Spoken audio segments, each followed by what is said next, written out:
del tema de la persecución religiosa. Desde el principio me gusta decir, bueno, que soy sacerdote, ya se ve, pero que no soy historiador. Por eso incluso le he traído para que ahora al final repartamos unas reliquias, porque de lo que se trata, del papel que yo tengo que hacer, de lo que se trata como sacerdote, es de fomentar la devoción a los mártires.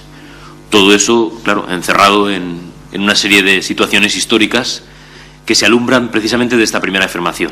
Normalmente tendemos, y se le ha escapado también al Padre Santiago en la misa, a hablar de mártires de la guerra civil, y ese es el primer término que hay que desmontar, porque estos mártires no fueron a ninguna guerra, se les buscó en sus casas y se les llevó al martirio sin tener ninguna, y eso es precisamente lo que se investiga, sin estar involucrados en ninguna situación política. Podían tener sus ideales y podían pensar ideológicamente y votarían en las elecciones del 3 de febrero del 36 a quien quisieran, pero no se trata sino de desvincular precisamente un periodo, y por eso hablamos de mártires de la persecución religiosa, que va desde el año 1931 hasta el año 1939. Exactamente un mes después de la instauración de la República, 14 de abril de 1931, pues un mes después, el 11 de mayo de 1931, aunque no hay víctimas, comienza abiertamente la persecución religiosa que incluso ya hacía décadas que se venía dando, pero ya fue de forma abierta, con el incendio de muchos lugares religiosos, uno de los más conocidos, junto aquí a los de Madrid, pero uno de los más conocidos, por ejemplo, el Palacio Episcopal del obispo del Beato Manuel González, que tuvo que exiliarse a Gibraltar y de allí después ya no pudo volver a la diócesis de Málaga. En la ciudad de Málaga se quema, se incinera prácticamente el Palacio Arzobispal, él puede salir por la puerta de atrás y no hubo víctimas, no se asesina a nadie, ni en Madrid ni en ningún lugar de España. Pero ya hay una clara persecución religiosa contra la Iglesia Católica. De ahí nos vamos hasta el 7 de febrero del año 1939, tampoco acaba la guerra, sino que meses antes es asesinado en Pont de Molins, en Girona, el obispo Polanco, Anselmo Polanco Fontecha, que llevaba menos de un año en la diócesis de Teruel y estuvo detenido prácticamente 2 años hasta ser asesinado cuando ya se había perdido prácticamente la guerra, y en la frontera con Francia, pero en la parte de Gerona, en un monumento que precisamente ahora, en estos incendios que ha habido durante el verano, llamaba la atención que se ha quemado todo y el monumento, que es en piedra blanca, pues todavía resalta mucho más. La presencia de los mártires nos recuerda precisamente lo que la Iglesia busca en nosotros, que es ser testigos de la fe. Junto a este primer presupuesto, hablamos de mártires de la persecución religiosa, podríamos hablar de otros temas, pero como repito, no son de mi competencia. Hay mucha gente que defiende, como sucede en la Guerra de los Cristeros o en Francia en la Vendée, que muchos de los que mueren en la guerra van única y exclusivamente por motivos religiosos a defender a la Iglesia y se alistaron en las filas del ejército de Franco para defender, o los diferentes ejércitos que había en los diferentes lugares donde hubo combates, para defender a la Iglesia, para defender a España y para defender a la Iglesia. De ahí, como recuerdan, es esa expresión, muertos por Dios y por España. No entramos en eso. Nosotros, por ejemplo, en Toledo también tenemos al famoso Ángel del Alcázar, que nunca podrá ser beatificado como mártir. Él sufre heridas de guerra en el sitio del Alcázar, le tendrán que amputar un brazo, él no coge armas, le tendrán que amputar un brazo, como digo, y de allí pues a las semanas, no llegó al mes de haber salido del Alcázar, morirá. Y su proceso está abierto por virtudes, aunque ahora está parado. Los miembros de la Asociación de la Acción Católica, de Toledo, están viendo el momento de poder volver a abrir esa causa, que en la diócesis está prácticamente terminada, con documentación pues de los años 60, que es cuando se concluye con el cardenal Pla y Daniel. Así que todo eso es lo que tenemos que ir distinguiendo. Y entonces podemos hablar de cifras verdaderamente alarmantes. Se habla de más de 10.000 personas vinculadas a la Iglesia Católica. Se habla de esos 13 obispos, según se haga el cómputo. En Orihuela había un administrador apostólico al que siempre se le ha considerado obispo. Ahora se tiende a decir 12 obispos, bueno, pues 12 o 13, con esa salvedad de Orihuela. Después, casi 10.000 sacerdotes, con una cantidad de religiosos varones 3.000.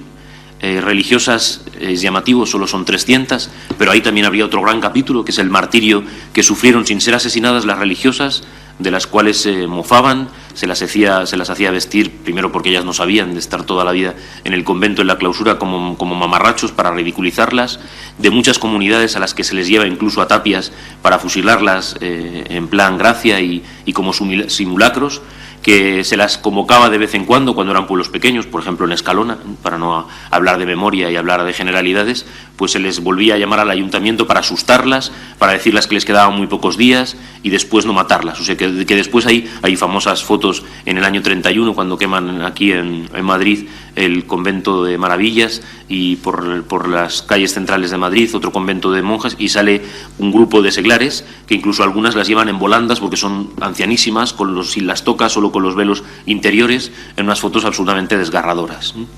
Todo este es el panorama que se presenta cuando se habla de esto. Mártires de la persecución religiosa. Digo que muchas veces no es con malicia, ni mucho menos. Es más fácil un titular en la prensa, que a veces son los que nos imponen las cosas, mártires de la guerra civil, que no mártires de la persecución religiosa en los años 30. Bien. Además, como digo, como sacerdote, como postulador de un gran proceso que desde el año 2001 se lleva en las diócesis de Castilla-La Mancha, más de 900 personas y grupos que hemos ido haciendo pequeños para poder entregar en Roma, muchas veces se quiere presentar como la desidia de la Sagrada Congregación, o que no les interesa, o que estamos hablando ya de los grupos de beatificación más grandes de todas las persecuciones, porque además hay cantidad de mártires, claro. Ya fueron beatificados esos casi 500 en el año 2007, el próximo año, en octubre, dentro de un año, en octubre del 2013, van a ser beatificados otros 500, había ya por grupos sueltos casi otros 500, o sea que estamos hablando ya de más de 1.500 personas elevadas a los altares, o que en fecha próxima van a ser elevados a los altares. ¿Cuál es nuestra preocupación? Que no les olvidemos. Que no les olvidemos. Por eso incluso todos los trabajos que se hacen de publicación o todo el trabajo que hacemos en Internet para tener muchas veces incluso ya se pasa todos los días hablando de lo mismo. Bueno, pues desde el principio se abre ese blog que mantenemos en Internet, como hay otras muchísimas páginas en las congregaciones religiosas. Es espectacular y excelente la página de los mártires de Barbastro que han creado los claretianos, con visitas virtuales incluso al museo que tienen, en donde además puedes bajar virtualmente por las escaleras para ir a la capilla donde están todos los restos de los 51 claretianos recogidos allí. O sea que hay muchos trabajos y es muy importante pues poder conocerlos, poder divulgarlos, porque digo, se trata de esto, de defender. Decía el cardenal Marcelo González Martín que una de las tareas era no olvidar la memoria de los mártires. O sea, la meta no es la beatificación, que además tendrían que llegar luego a la canonización. Fíjese el desfase de los 1.500 que va a haber, solo hay 13 que están canonizados, que son santos. Con lo cual nos tenemos que seguir acercando a sus figuras para conocerles, para conocer sus historias y para poder encomendarnos a ellos. Muchas veces cuando se ha hablado aquí en meses y años posteriores, años atrás, de una persecución, sí, bien, pero tengamos delicadeza, porque una persecución es una cosa muy salvaje, ya no solo por el derramamiento de la sangre. Ahora han corrido por Internet unas imágenes absolutamente crueles de los 200 cristianos católicos que estaban en misa en Nigeria y que los incendiaron, quemaron toda la iglesia y los incineraron dentro de la iglesia, y después sacaron todos esos cuerpos calcinados fuera de la iglesia y se han mostrado esas fotografías. Eso es persecución. Luego lo otro que sucede aquí, pues nosotros tenemos que defendernos con la palabra y sobre todo con el testimonio, y también todo eso sería otro capítulo. El gozo que durante todos estos años he podido tener por una encomienda, como decía el padre Santiago Martín, de parte de mis superiores, que empezó con don Francisco Álvarez, que siguió con el cardenal Cañizares y que sigue ahora con don Braulio, el señor arzobispo de Toledo, pues es precisamente eso, el dar a conocer estas historias para acercarnos a ellos. Decía también don Marcelo el gozo espiritual de los sacerdotes, se refería a los de la diócesis de Ávila cuando pasaron a la diócesis de Toledo, todo lo que nosotros llamamos las tierras de Talavera, la parte de Arenas de San Pedro, el Torrico, Valdeverdeja, pueblos que eran de Ávila y que ahora pertenecen por provincia, eran de Toledo, pero que ahora también desde los años 60 pertenecen a la diócesis de Toledo. Y cuando él hace un índice para un libro de los mártires de Ávila, él dice: cuando van los sacerdotes a las parroquias y si no han quemado los archivos pueden ver esos libros firmados por los sacerdotes mártires, tienen que llenarse de celo, de gozo y sobre todo de santidad para seguir el mismo recorrido de aquellos que no se marcharon y que fueron fieles para estar con sus ovejas. Así se ve en la historia, como digo, no solo de los pastores, de los obispos, del grupo de 12 obispos, sino también de tantísimos sacerdotes. Estamos hablando de cientos de sacerdotes. Solo en la diócesis de Toledo son más de 200 los que fueron asesinados en la persecución religiosa de estos años tan duros, que luego ciertamente nos centramos en un semestre absolutamente conflictivo, en donde se desató un odio que, repito, como yo no soy historiador, pues desde la fe, un odio en donde el demonio, en donde Satanás arrasó no solo a las personas, sino, como hemos hablado en otras ocasiones, en otros lugares, pues lo que llamamos el martirio del arte. Se concede incluso que uno pueda tener rabia contra una persona por lo que representa, pero sacarle los ojos a un santo, o ponerle boca abajo y mofarse de él, o sacar cuerpos de santos de siglos atrás, desde San Pascual Bailón en Villarreal, que estaba incorrupto y fue quemado, hasta el obispo en Vic, Torras y Valles, que se le saca de la tumba, se le roba por supuesto todo lo que llevaba, el anillo episcopal y demás, y luego se le coloca en el centro de la catedral de Vic y se queman sus restos para no dejar vestigio. Pues son cosas ya no solo inhumanas, porque allí no hay alma, ya eran santos, llevaba más de 50 años muerto el obispo Torras y Valles, y San Pascual Bailón hablamos de siglos, como Santa Faustina o muchos otros santos pues que hemos ido publicando, que sufrieron un doble martirio, algunos de ellos, porque a lo mejor eran ya mártires de tiempos ancestrales, de los primeros tiempos del cristianismo, y después volvieron a ser quemados y haciendo auténticas farsas y ridiculizaciones para ir contra la fe y contra la Iglesia católica, ¿no? Hemos tenido el gozo, quería decir, pues de poder hacer las exhumaciones, ¿no? Sí. No hemos querido entrar en toda esta problemática, que también tiene su problemática, ¿no? De la memoria histórica y de exhumaciones que se han hecho por parte de asociaciones de recuperación de la memoria histórica. Hablamos también de cientos y cientos de personas, con lo cual muchas veces, precisamente cuando se habla en un foro abierto, pues hay gente que ha sufrido por otros motivos, también sin ninguna implicación ideológica, también sin ir a la guerra, y también se cometieron, como en cualquier guerra, pues cosas que deberían haberse evitado, sobre todo por parte en ciertos lugares en donde también se actuó con saña, ¿no? Tampoco en eso entro porque, repito, como no historiador, ese no es mi cometido. Pero hemos podido trabajar, lo hemos hecho siempre en la Iglesia, en la recuperación de las reliquias, de los cuerpos de los mártires. Hemos podido tener en las manos los cráneos agujereados del tiro de gracia.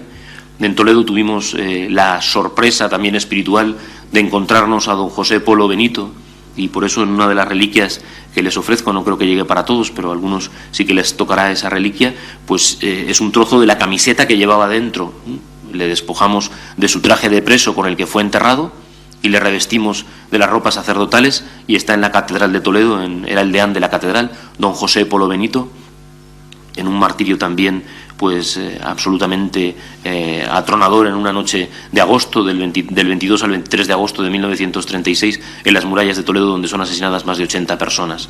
Al comprobar esas reliquias, esos cuerpos, muchas veces también en eso pues se nos malinterpreta, ¿no? Y se ve como si fuéramos como si adoráramos a todas esas cosas, ¿no? Y sin embargo no hay que olvidar que todos tenemos un cuerpo con el que nos santificamos, nuestras manos para hacer el bien, nuestra mente para evitar críticas y pensar bien en los demás y querer a los demás, nuestro corazón, nuestros sentimientos. El cuerpo, como sabemos de sobra, es el templo del Espíritu, y ahí también con él nos santificamos. Por eso la Iglesia, al venerar las reliquias, que lo hace desde el principio, recuerdan, pues por poquita historia que sepamos, como desde el principio en las persecuciones cristianas en tiempo de los romanos empieza a celebrarse la Eucaristía, y por eso se seguía poniendo una reliquia en el altar, en el ara del altar. Se celebraban las primeras Eucaristías sobre las tumbas de los mártires, y entonces estamos hablando de una tradición antiquísima que se ha seguido conservando, ¿no? La recuperación de esas reliquias, el poderlas venerar, el darlas a besar. Estamos hablando de la piedad, en definitiva. Estamos hablando, como digo, de recuperar todas estas historias que muchas veces solo han quedado conservadas en las familias, a veces en las parroquias, en donde han ido pasando párrocos y párrocos y párrocos, y si no ha habido celo por parte de los mismos párrocos en conservar esa memoria, pues se ha ido perdiendo. Y así nos hemos encontrado con historias de sacerdotes, por ejemplo, por irnos ciñendo al grupo que fue beatificado en el año 2007 de los sacerdotes de Toledo. Eran 13 sacerdotes, 2 trabajaban en la actual diócesis de Albacete, pero entonces pertenecía también, la diócesis de Albacete no existía, fue creada también después del concilio, un poco antes del concilio, pero esos 13 sacerdotes, 2 son jóvenes, uno es subdiácono con 22 años y otro es recién ordenado, un sacerdote que está en uno de los pueblos de La Mancha.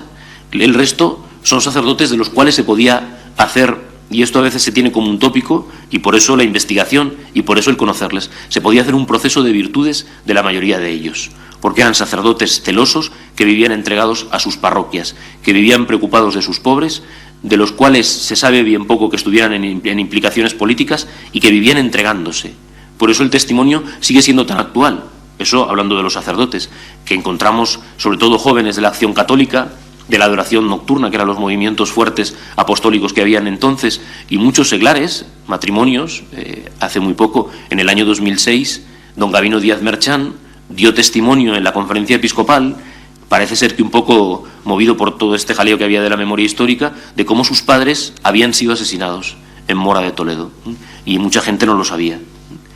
Entonces, en ese testimonio, él hablaba de cómo su madre no se quiso apartar de su padre, y él mismo hablaba de cómo su madre había sido mártir del sacramento del matrimonio, porque habían permanecido los dos juntos para sufrir ese martirio, porque el padre estaba como un poco azogado, cosa lógica y normal, en ese momento en que los llevaban a asesinar. Un señor que no tenía ninguna implicación política y que todo lo contrario, tenía una especie de colmado, y siempre en los meses y años anteriores se había dedicado a atender, incluso de forma gratuita, pues porque como tanta gente buena, como está pasando ahora en este periodo de crisis, pues dan cosas y ya me lo pagarás, y luego no se lo pagaban nunca. Allí mismo, muy cerca, en Villanueva de Alcardete, el testimonio de Santiago de Santiago Mosquera, que ha corrido mucho por la red y se ha hablado mucho de él, porque es un muchacho de 15 años, hoy en día que todos hablamos tan correctamente y que no se dicen blasfemias ni se habla mal, ¿no? Pues un muchacho con 15 años, en un día nada más de martirio, que le van a matar con el coadjutor de la parroquia de Villanueva de Alcardete, también digo en la parte de La Mancha. Las iglesias fueron desmontadas, se metían camiones, en muchos sitios fueron prisiones. Es verdad que, por ejemplo, en la zona nuestra, ahora el seglar que escribe en Alfa y Omega sobre el tema de mártires me pedía que hablara de las checas en la zona nuestra, y en nuestra zona no había checas, directamente eran las mismas iglesias. Las sacristías eran las cárceles y la misma iglesia hacía de lugar de martirio. En Villanueva del Carrillo, una iglesia espectacular, enorme, con unas columnas grandísimas de todas las órdenes de caballería, de toda la zona de la Orden de Santiago. Toda esa zona pues son iglesias, son templos muy grandes, casi como castillos. En el centro, como si fuese el Ecce Homo, se pone una especie de columna, ahí se pasan todo el día, durante un día nada más, pero suficiente, todo el día bofeteándole, con la misma intención, para que blasfemara. Hasta que al final ese día toca llevar presos al cementerio del pueblo y será fusilado. A esa criatura, cuando con 15 años, un muchacho entonces con 15 años era un hombre, pero bueno, esa criatura con 15 años se pasa toda la noche viva en el cementerio. Después del fusilamiento, los milicianos no eran militares y pues fallaban bastante, y por eso sale todo este lío del tiro de gracia, porque había que rematarlos, porque muchos se quedaban vivos. A veces también era porque eran horas nocturnas y no se veía bien. De todos los que fusilan, él se queda vivo, con todos los cuerpos, pónganse en situación, con todos los cuerpos alrededor. Él vivo, estaba herido de piernas, no se podía mover, estaba prácticamente pues en la columna o lo que fuera, no se podía mover del sitio, y se queda toda la noche con los cadáveres allí. Cuando amanece, se presenta uno del cementerio, que se sabe después que ha estado en el pelotón de fusilamiento, por lo menos lo ha visto, y él empieza a llamarle para que le lléveme usted a casa con mi madre, ¿no? Y él, que ha estado en todo eso y que por lo tanto ha participado de todo ese escarnio, le dice: si blasfemas, te llevo a casa, ¿no? Muchas veces a la hora de poner este ejemplo también espiritual, que es dramático, ¿no? Como tantas muertes martiriales, porque a veces, pues si solo es un disparo y se muere, pues ya está, pero hubo gente que sufrieron atroces tormentos, ¿no? Bueno, pues paramos ahí la escena un momento. Estamos hablando de un muchacho de 15 años que estaba estudiando en Madrid, en un colegio de la Compañía de Jesús, en el Colegio de la Flor, estaba de vacaciones en su pueblo, es el mes de agosto, ha sufrido ya, pertenece a las congregaciones marianas, ha sufrido ya ese martirio de un día nada más, pero de apalizarle, le han fusilado, No estamos hablando de cualquier cosa, ¿no? Bueno, pues con todas nuestras formas que corren hoy en día, pues le puede decir a Dios, bueno, ahora porque diga aquí una pequeña blasfemia con este sinvergüenza, tú me la perdonas, ¿verdad?, ¿no? Y entonces él dice que no blasfemia, y ahí mismo le da muerte en el cementerio y queda muerto con el resto de un muchacho de 15 años. Así digo, historias, muchas veces aquí a lo mejor hemos añadido un poco más, pero muchas veces, sobre todo en la revista que se publica en la diócesis, que se llama Padre Nuestro, la revista que sale todas las semanas, muchas veces la gente mayor que lo ha pasado, que a lo mejor son familia incluso, recuerdo una conferencia en Fuensalida donde hay uno de los canónigos, se le lleva por todo el perímetro de la Catedral de Toledo, que no es pequeño, clavándole con la bayoneta hasta que prácticamente le dejan pues desangrado, ¿no? Tampoco se consigue, porque no estamos buscando el masoquismo, ni decir qué malos eran, no, porque si no se nos desmonta todo, porque el mártir muere diciendo te perdono, como el Señor en la cruz, con lo cual, si no, no vale nada para nada de lo que estamos hablando. Y muchas veces digo, se achaca como que no contamos con suficientes detalles el martirio. Las actas de los forenses, muchas veces hechas a la carrera y otras veces no, absolutamente detalladas, con todas las heridas que trae el cuerpo, con orificios de entrada, de salida, con si hay apaleamientos, son tremendas. Y ya, como digo, cuando hemos podido tener los mismos restos en las manos, pues se confirma. Don Liberio, por ejemplo, un famoso sacerdote de la parte del pueblo de Torrijos, pero que era muy conocido en toda esa zona, que precisamente también lucha mucho contra las blasfemias y contra lo mal que se hablaba, que después ellos se dedicaban a atender a los pobres, incluso crean asociaciones para atender, todo esto también se ha ridiculizado, se hacían pequeñas asociaciones, sobre todo con las mujeres, para que cosieran y poder vender esos trabajos, pues que eso era explotación, y se dan versiones de todo tipo, siempre para difamar a esos sacerdotes absolutamente abnegados y entregados al servicio de Dios en las parroquias y en el apostolado, ¿no? Bueno, pues le matan, además el padre Toni, que era un jesuita, se llamaba Toni de apellido, pues hace un relato al principio también estremecedor, porque le llevan con un mono azul, que era el mono que llamaban los milicianos, y que eran un poco los trajes que les ponían en la prisión, en la guerra, en las prisiones que tenían los milicianos, le llevan fuera del pueblo, van casi 50 pistoleros, todavía tienen valor después de dejarle como un colador, y eso se ha podido ver en la exhumación, ahora cuando han pasado 72 años me parece que eran, y sacamos los restos para poderlos llevar a la iglesia y venerarlos en la iglesia, hueso que sacabas, hueso que salía agujereado. Y como digo, en el cráneo muchas veces nos hemos quedado hasta con la bala, como fue el caso de don Liberio, al limpiar el hueso y al cráneo, perdón, y al limpiar todos los huesos para colocarlos dignamente, pues caerse la bala con la que se supone que es el tiro de gracia, o el último tiro, pues quedarnos en la mano con ellas, ¿no? Una reliquia pues clara con la que esa bala pues fue la que le abrió la puerta del cielo, ¿no? Toda esta dimensión espiritual no tiene nada que ver con la historia, por eso hay otros, incluso sacerdotes o otros que trabajan en toda esta temática, que lo que buscan es un esclarecimiento histórico. Esa no es mi competencia. Estamos hablando de la santidad y de cómo acercarnos a ellos como verdaderos intercesores, precisamente en estos momentos, en aquellos y en los de en medio, ¿no?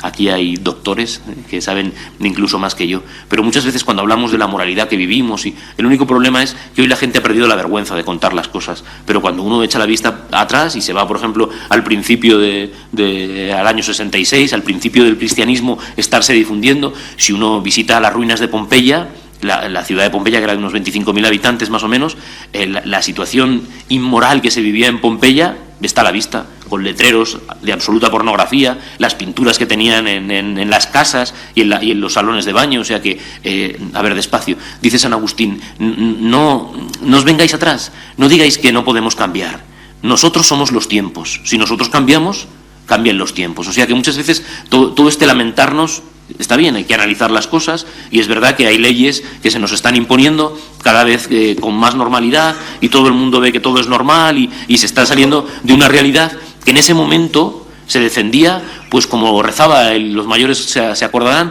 como rezaba el himno, como cantaba el himno de la Acción Católica: llevar almas de joven a Cristo, inyectar, con la forma de hablar que se decía antes, no te imaginas con una inyección, ¿no? Inyectar en los pechos la fe, ser apóstol o mártir acaso, mis banderas me enseñan. Y así murieron en fidelidad, y fueron, como digo, perseguidos. El estudio que hay de la ciudad de Toledo, que como está amurallada, fue una ratonera. En menos de 70 días fueron asesinados 107 miembros del clero, solo varones, sacerdotes de la catedral, los canónigos mozárabes desaparecieron todos, conventos enteros, los carmelitas de Toledo asesinados todos, perseguidos como si fuera una cacería, por los tejados, fusilados. Muchas veces todo esto es lo que hay que aclarar, ¿no? Pero es que se escapaban, ¿no? Es que uno no se puede escapar, claro que se tiene que escapar, ¿no? Lo importante es que uno no reniegue, se consulta a la Sagrada Congregación. Y si cuando está en el pelotón de fusilamiento está renegando por dentro, pero alguien le ha oído, si no le ha oído nadie, lo que vale es esa declaración que le están matando, y lo que vale pues muchas veces es testigos que hay que ir buscando, que muchas veces están recogidos. Es curioso en esto del fusilamiento del deán de la Catedral de Toledo, cómo después, pues emborrachados en todo eso, emborrachados de alcohol, pero emborrachados en toda esa situación que vivían espectacular de odio y de muerte y de asesinatos, pues después muchas veces iban a las tabernas de alrededor y encima se jactaban, ¿no? Y una señora de una taberna de cerca de la muralla, en la puerta en el puente de San Martín, había una puerta que ya ha desaparecido, pues ella es la que testifica cuando empieza el proceso de don José Polo. Cómo ellos fueron allí después del asesinato, dejaron ahí todos los cuerpos, después lo recogieron después, y cómo reconocían encima esto que sucedió con don José Polo Benito, que les decía que incluso el cuerpo se llama incorrupto, aunque a la vista es un cuerpo momificado, se llama saponificado porque la piel se hincha, ¿no? Pero es un cuerpo con volumen. Se hace un corte a la altura del estómago, se toca, los miembros que se tienen que deshacer los primeros están enteros, la lengua, entonces por eso se habla de incorrupción, ¿no? Pero digo, a la vista parece como si fuese una momia, ¿no?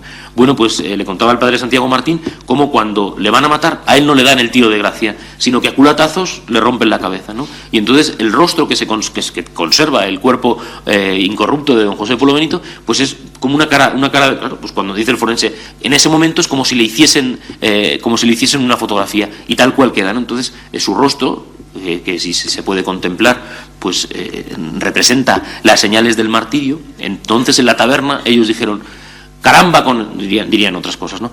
Con el canónigo, que no le paró la lengua ni la muerte, porque cuando les iban a fusilar todavía dijo, Dios os perdona este crimen, pero lo que estáis haciendo es una injusticia. Bueno, pues ese testimonio de fe, de perdón, de amor, es del que hablamos, corría esa expresión, ¿no?, de paz, reconciliación, pero no es porque sí, es porque Cristo en la cruz está diciendo, perdónales porque no saben lo que hacen. Pasamos a otro, no sabían lo que hacían. Cuando geográficamente se repite todo de una manera endemoniada, claro, que el demonio lo sabía, que es el primero que tiene que saberlo. Que estaba la masonería, que estaba el marxismo, que venían de Rusia, pues todo eso se puede demostrar, ¿no? O sea, si Santiago Carrillo firma la orden de asesinato de Paracuellos y se conserva y está firmada por él, pues mire, discuta usted lo que quiera. Yo no soy historiador, repito por tercera vez, pero el testimonio de nuestros mártires nos sirve para sentir cómo el Señor nos sigue llamando a esa fidelidad, sea con sangre o sea sin sangre. Y por eso no puede ser un móvil de rencor y de odio. Cada uno explica las cosas como quiere, ¿no? Y entonces, pues por la otra parte, pues se pueden emplear términos difamatorios, pero aquí, al conocer estas historias, lo que buscamos es acercarnos a cómo Dios pide en un momento determinado ser fiel hasta la muerte. De ayer mismo. Una carta espectacular de uno de los mártires que está en el segundo proceso, este no está beatificado, se llama Felipe Celestino Parrillas, era el párroco de Cuerva, en Cuerva hay carmelitas y está por los montes de Toledo, por si les suena, San Pablo de los Montes, de Toledo, hacia los montes de Toledo, como si de la ciudad de Toledo nos fuéramos hacia Andalucía. Le escribe a unas primas suyas que son religiosas. Y ahora, ¿qué deciros? Estoy solo, hace mucho tiempo.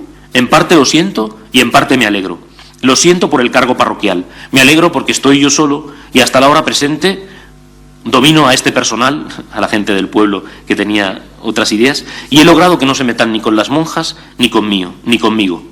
Pero tengo mis temores, porque siendo esto cruce de varios pueblos, pasa por aquí mucho personal de todas clases, de otras ideas, y que muchas veces me llevan a apurarme. Más adelante dice, pone un ejemplo muy curioso, yo no tengo miedo, me ofrecí a Dios en mi ordenación sacerdotal y deseo que se cumpla en mí su divina voluntad.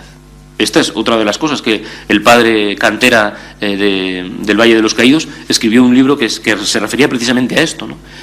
Hay libros que tratan, Guijarro escribió un libro sobre la iglesia oculta en Madrid, donde se juntaban a celebrar misa, en qué banco, de qué metro se podía ir uno a confesar, etcétera. Y muchas veces se habla de toda esta persecución del arte también, pero se habla de esos momentos finales y de la claridad que tenían de cielo, de vida eterna. Entonces se vive como se muere, no aquello que dicen de las carmelitas. Aquí se muere cantando, aquí se muere cantando. Aquí se vive sufriendo, pues porque muchas veces, como recitamos en la Salve, es un valle de lágrimas por las enfermedades, por las injusticias, por el paro, por la situación económica, por montones de cosas de menos a más grave. A veces son por muchas de nuestras manías y de nuestras tonterías, pero de menos a más grave se sufre por mucho, pero aquí se muere cantando. Y eso es lo que muchas veces nos hace falta, tener más visión sobrenatural. Ellos la tenían, y esto es algo que tenemos que copiar de ellos, que tenemos que buscar en su ejemplo para nosotros también reproducir. Y entonces dice: me ofrecí a Dios en mi ordenación sacerdotal y deseo que se cumpla en mí su divina voluntad. Creo que la ropa no se lava, lo dice porque a lo mejor se la lavarían las monjas y no lo sabía bien, por eso digo que es curiosa esta expresión. Creo que la ropa no se lava con agua sucia, siempre se busca la más limpia y cristalina. Lo mismo se lavará el pecado y la mancha de España con las almas y corazones más limpios y cristalinos. ¿Y estos cuáles son? Solo Dios lo sabe. Pero por eso nosotros nos tenemos que ofrecer. Esto ya ha pasado. Es nuestra historia, una historia gloriosa que, como decía don Marcelo y recordaba al principio, la tenemos que recordar. Es la historia con la que ayer celebrábamos a San Leandro, nos vamos hasta el tiempo de los visigodos. Es la historia sobre la que se levanta nuestra España católica, por mucho que se quiera desmembrar y por mucho que se quiera hacer ver que no. De esta realidad de la que participan los mártires, su testimonio es absolutamente ejemplar para nosotros. Y por eso nos acercamos, repito, a sus vidas. ¿Cuáles son? Nosotros. ¿A quién le toca ahora ser ese corazón cristalino, transparente, que Dios quiere para nosotros? Lo podemos hacer con la oración, lo podemos hacer dando la cara en foros en donde nos podemos mover, lo podemos buscar en el trabajo. Si no, todo esto pues se queda en una letra pasada. También podríamos recordar, por ejemplo, el testimonio y la fuerza con la que Juan Pablo II, que venía de aquellos lugares de persecución, tanto Polonia como todo lo que se sufría desde Rusia por ser un país invadido, hizo en la defensa de los mártires. Lo hizo aquí como todo es política, y Pablo VI lo hizo de esta manera, y entonces luego vino Juan Pablo II, que vive ahí, ve la necesidad cuando canoniza, que André Frossard lo cuenta en la vida de San Maximiliano María Kolbe, cuenta de una forma también muy curiosa, empieza el libro, con que estaban esperando a ver con qué color de casulla salía el Papa, ¿no? Y en la canonización de Maximiliano María Kolbe, después de haberle beatificado por virtudes, él le presenta como mártir, con un segundo milagro, pero como mártir de la caridad en esa historia que ya conocemos. A partir de la beatificación de las mártires de Guadalajara, de las 3 carmelitas de Guadalajara, ha comenzado un incesante río de santidad, del cual tenemos que dar las gracias a todos los papas, a tantos. Nosotros somos una partecita de toda esta historia. Esta carta porque es original suya, pero yo trabajo con documentos de los sacerdotes que empezaron a trabajar después de la guerra, del año 39, del año 40, los primeros datos que se recogieron, las primeras historias. A ellos se lo tenemos que agradecer. Muchos de ellos están publicados, otros son libros que ya no se publican, que se han agotado. Así que queremos pertenecer a todo ese grupo de sacerdotes que se han empeñado, pero no como a este le he dado por esto, pobrecito, a cada uno nos da por una cosa, a este le han mandado esto y tiene que defender. Es la historia de la Iglesia de España, es la historia de martirio. Sobre la sangre se levanta nuestra Iglesia católica y nosotros tenemos que ser coherentes con ese testimonio para recordarlo y, como digo, para encomendarnos a ellos, para tenerles por intercesores, para conocer sus vidas y rezarle al Señor para que nos ilumine en estos momentos, pues como tantos otros que son difíciles. Nosotros somos los tiempos y a nosotros se nos invita a este cambio. Ese impulso que da Juan Pablo II pues llega hasta nuestros días. Los procesos son fáciles porque sobre todo lo que hay que demostrar es el martirio. Tener testigos que todavía los hemos encontrado, cuando muchas veces nosotros empezamos el proceso en el año 2001, tardísimo. Los mártires de Montserrat, 23, que son ahora beatificados en octubre del 13, como digo, del año que viene. El proceso se entrega en Roma, lo entrega el cardenal Arriba y Castro en el año 63 en Roma. Así que estamos hablando, el nuestro de los 13 sacerdotes de Toledo es del año 66. Estamos hablando ahí de un gran periodo de tiempo en donde se paralizan, no lo paraliza Pablo VI, se paralizan las diócesis, pues porque había otras cosas que hacer, había otras motivaciones y bueno, pues todo esto se paralizó. Pero gracias a todo el trabajo, a declaraciones que hay tomadas desde el mismo momento y, como digo, a mucha gente que todavía vive, que ha mantenido la cabeza lucidísima, y algo que se nos permite a nosotros, que es el testigo de segunda generación. Mi padre lo ha visto, mi madre lo ha visto, mi tía lo ha visto, me lo ha contado siempre, quien lo vio se lo cuenta a alguien, que ese alguien puede tener 60 años y estar en plena lucidez y madurez. Y ese testimonio la Iglesia lo sigue recogiendo. Aquí mismo, ahora, por eso que seguimos trabajando y hasta que pues el Señor quiera y nuestros superiores quieran. Pero ahora mismo, hace también 15 días, un señor aquí en Madrid con 92 años, en la mente lucidísima, de la Asociación de Propagandistas, un muchacho que se llamaba Uzal, que ve él cómo lo matan. Que ve él mismo ve cómo lo matan, ¿no? Es un testimonio de primera categoría, ¿no? Eso no está recogido. Y uno dice, ¿cómo después fue tal cantidad, sobre todo en las zonas nuestras, fue tal cantidad de mártires que no es que se les despreciase, o no es que no se les, sino que desde el principio, pues la Iglesia se quedó abrumada por lo que había sucedido. El testimonio en tantas parroquias, repito, de seglares, nosotros por ejemplo solo tenemos una religiosa, pero también un testimonio tremendo, la llamamos así además la Maximiliano Colbe de Toledo, porque ella está destinada, de las teresianas de San Enrique de Oso, está destinada en Valencia, conventos abiertos, todo el mundo a sus casas, pues ella va a parar a su pueblo. Allí hay 3 hermanas seglares y a las 3 se las llevan una de las 3 está casada, se las llevan ya para un pelotón de fusilamiento. En Mora hubo una escabechina espectacular, además por tiempos, en el año 37, en febrero, va Lister y todavía dice, ¿aquí qué pasa? Que todavía queda gente, no, pero son muy buenas y han ayudado mucho a los... Aquí cualquiera, con esas expresiones que utilizaban, cualquiera que huela cera, cualquiera que siga teniendo algo en casa, todo el mundo, y todavía después en una segunda oleada asesinaron a otro buen grupo de personas, y entre ellas estas 3.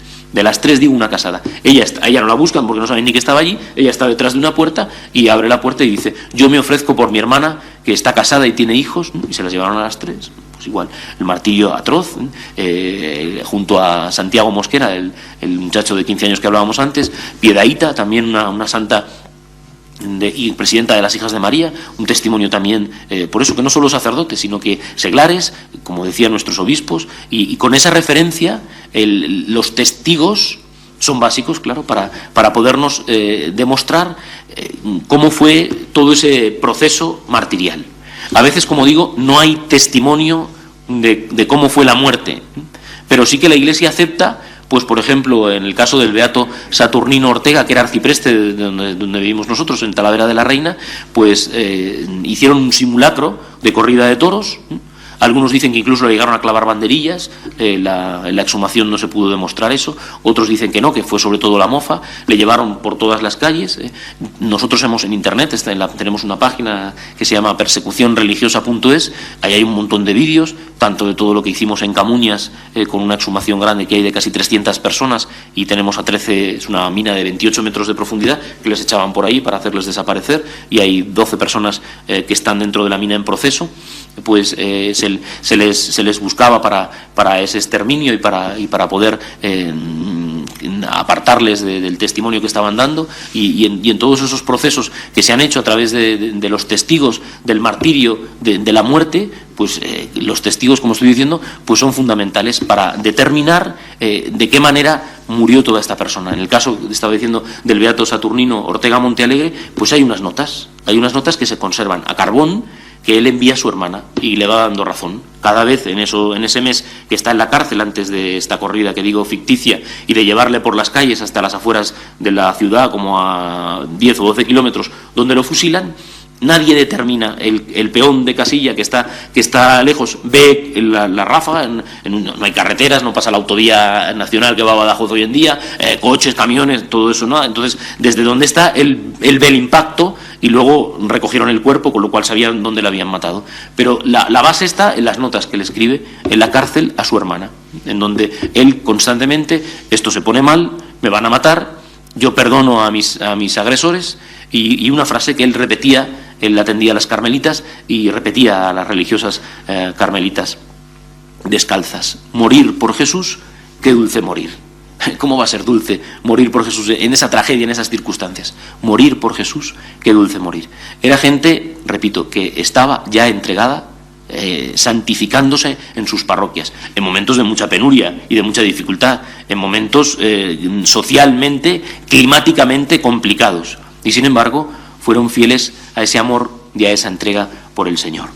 Bien, quería sobre todo pues referir este deseo de santidad en el que nos tenemos que involucrar todos y contemplar sus vidas para eso, ¿no? Incluso en las estampas que hacemos, vuelvo a repetir, en las reliquias que repartimos, las que se pueden repartir, o las que hemos repartido por las iglesias, hemos llegado, pues como en tantas otras postulaciones, a mandar reliquias de mártires por todas partes. Los de Valencia me parece que lo habían mandado a un seminario en Corea de neocatecumenales. Nosotros, por ejemplo, en la diócesis de Moyobamba, en el Perú, en plena selva peruana, pues hay una reliquia de este que os digo, don José Polo, fueron atados de 2 en 2, es la noche del 22 al 23 de agosto, son llevados a la muralla de Toledo, allí son fusilados, en lo que hoy es carretera, ahí se apostan todas las metralletas y ahí, pues, con la nocturnidad de la noche, había pasado un suceso, la aviación republicana había errado en el tiro queriendo matar soldados dentro del Alcázar y había matado a su propia gente, y la historia narra que, pues, enrabietados, pues sacaron a 80 personas de la cárcel y aquella noche los mataron a todos.